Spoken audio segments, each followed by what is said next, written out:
Hey everyone, welcome to STEM Time with Navya and Aishwarya. We are your hosts, Navya. And Aishwarya.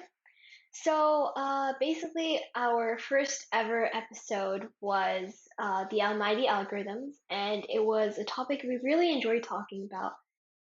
So we thought that we could go even deeper into the topic because it's really important and it's a concept that is a little hard to master, but it is very essential in order to fully understand computer science. And since it's a lot to talk about, we created a part two. So yeah, before we dive in, Navya is going to give you guys a quick update on the current event for today's episode.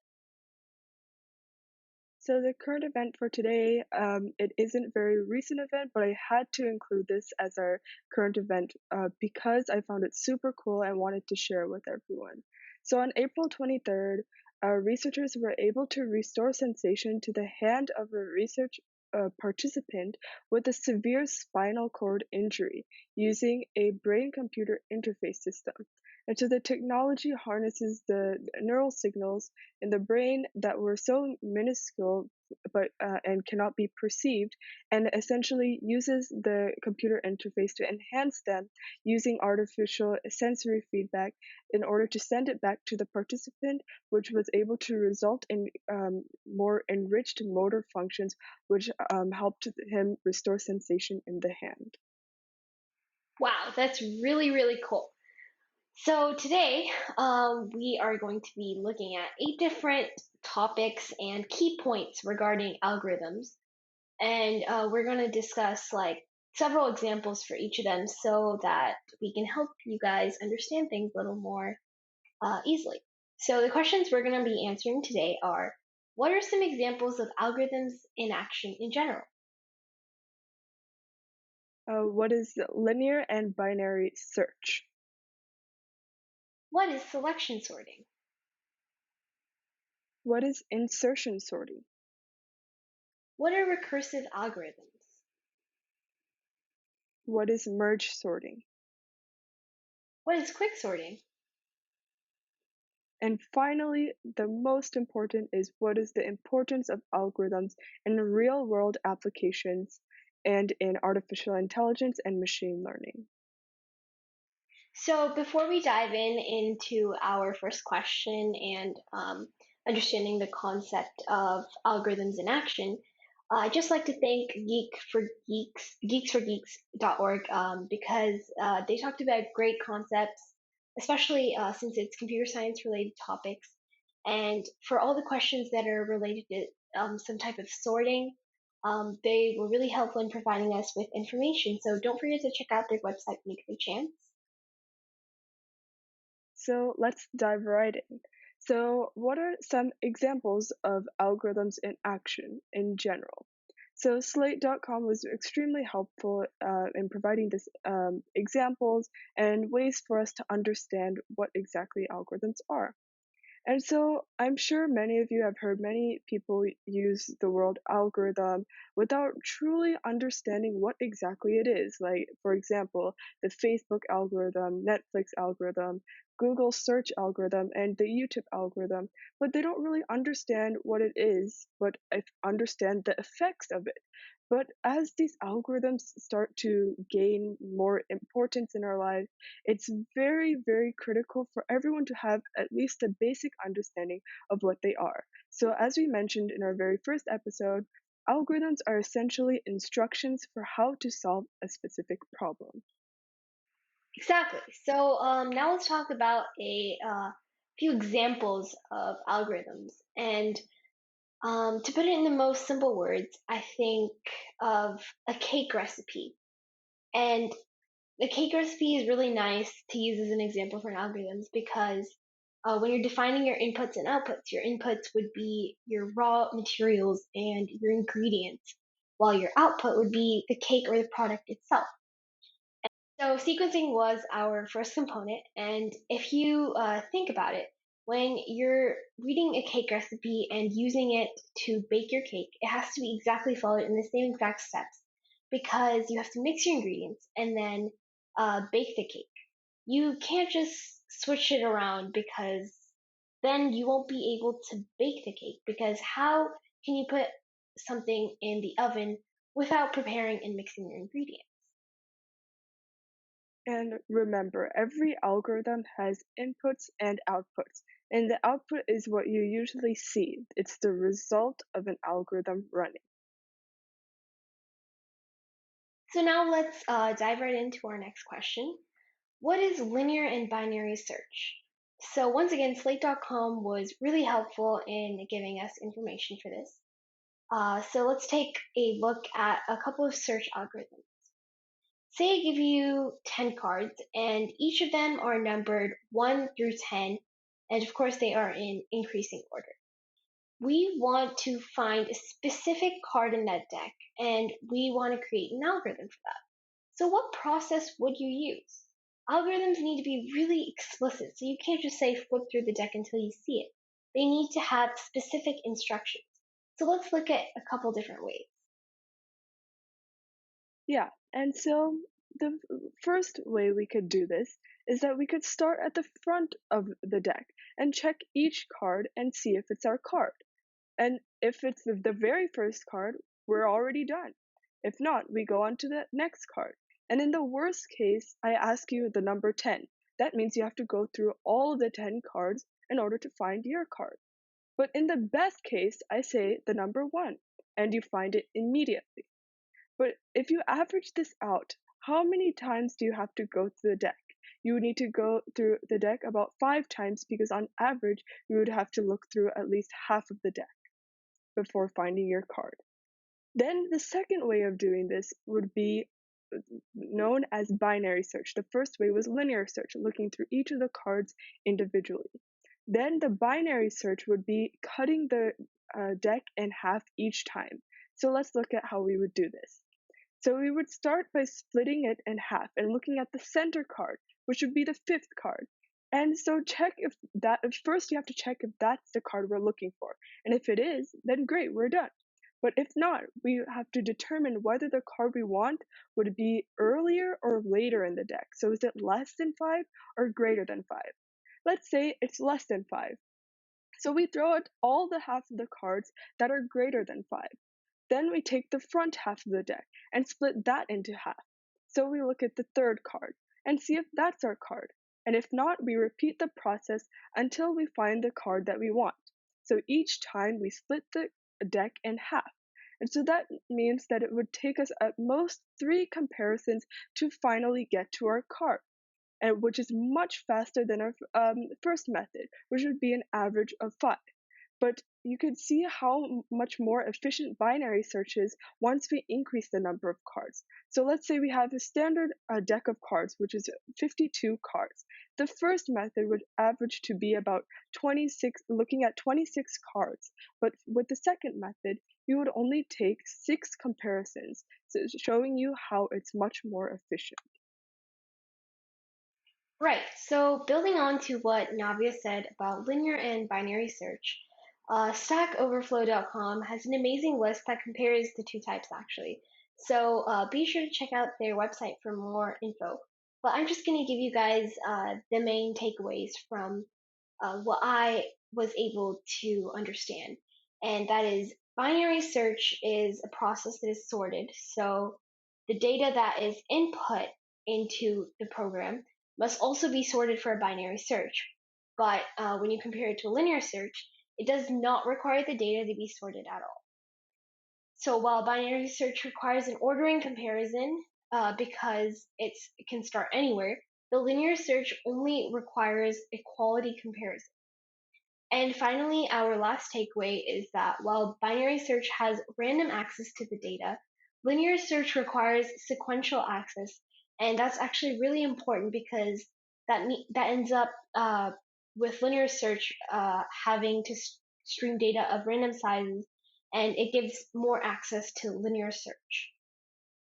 So moving on to our next question and point is, what is selection sorting?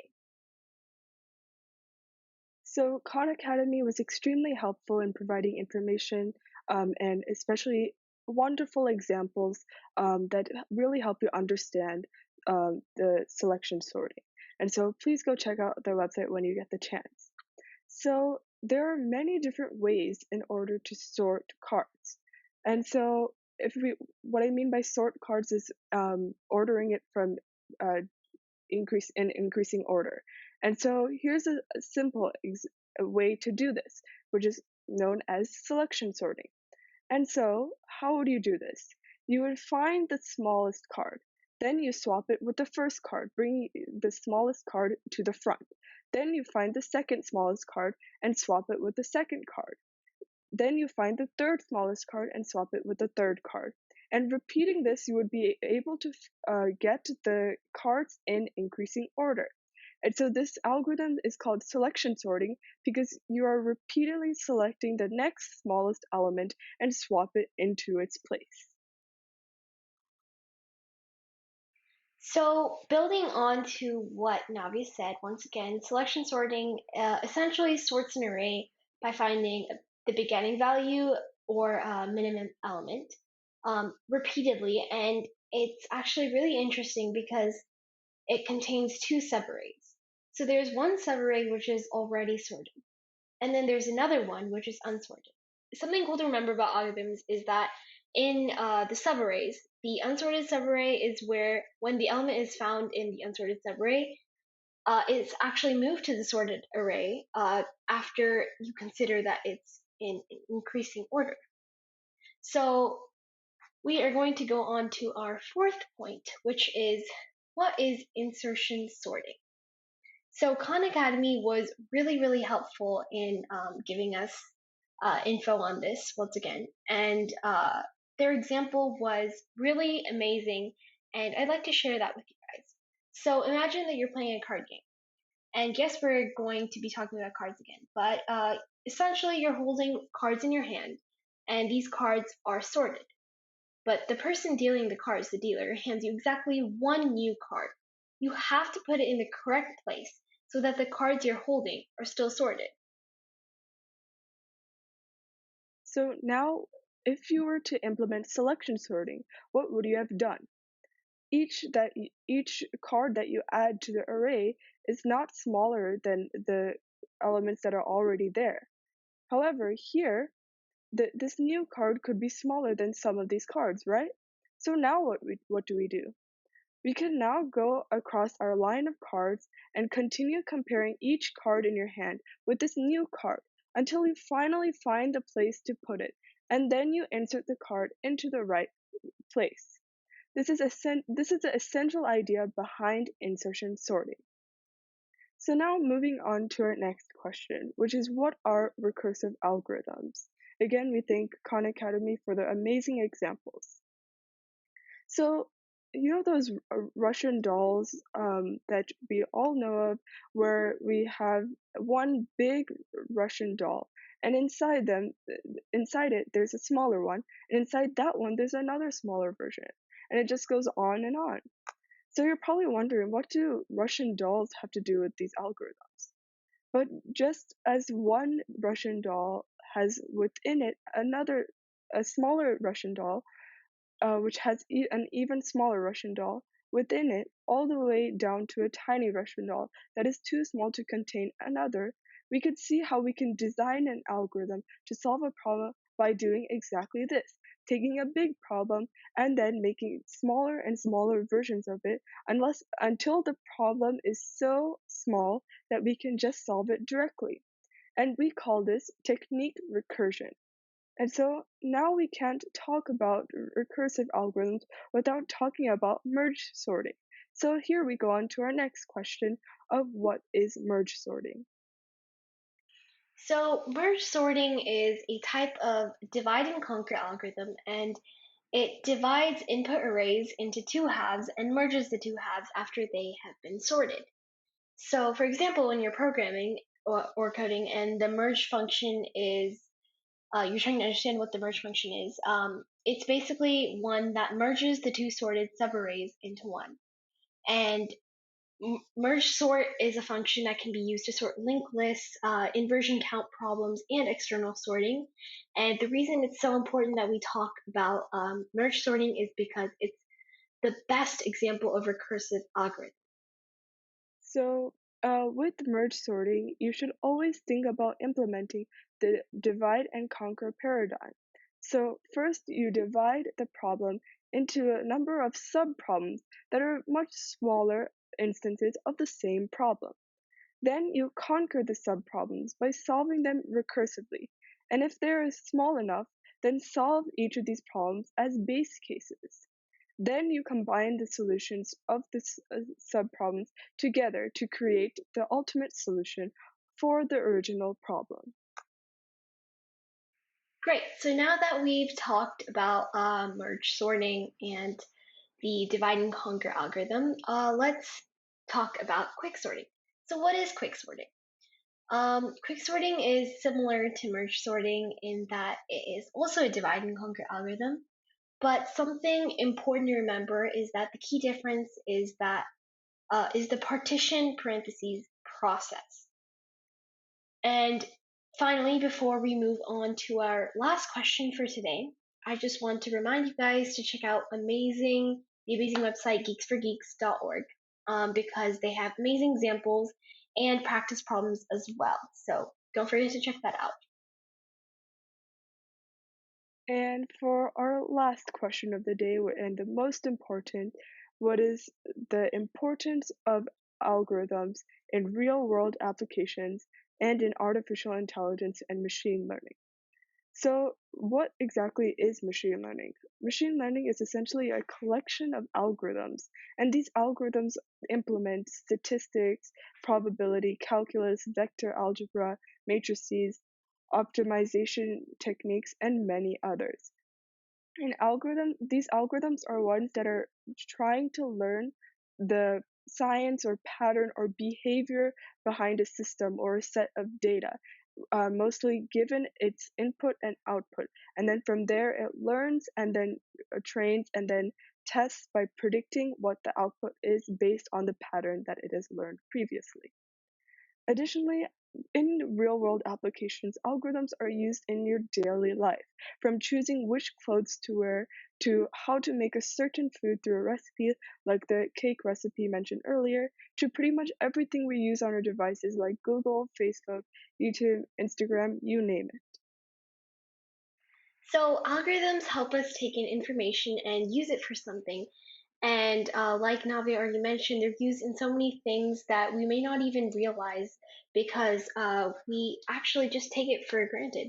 But some other things that they are also in that we don't realize are like software, hardware, computer science, operation machinery, and even cooking, just like the cake recipe. So uh, that's it for today. Algorithms are amazing and one of the most important concepts in computer science, one of the most basics as well. And we really hope that we taught you something new today. So I hope you guys had a fun time listening to the podcast, and don't forget to tune in for our upcoming episodes. Feel free to reach out through our Instagram page, STEM Time Podcast. Don't forget to keep learning new things. See you in the next episode. Bye bye. Bye.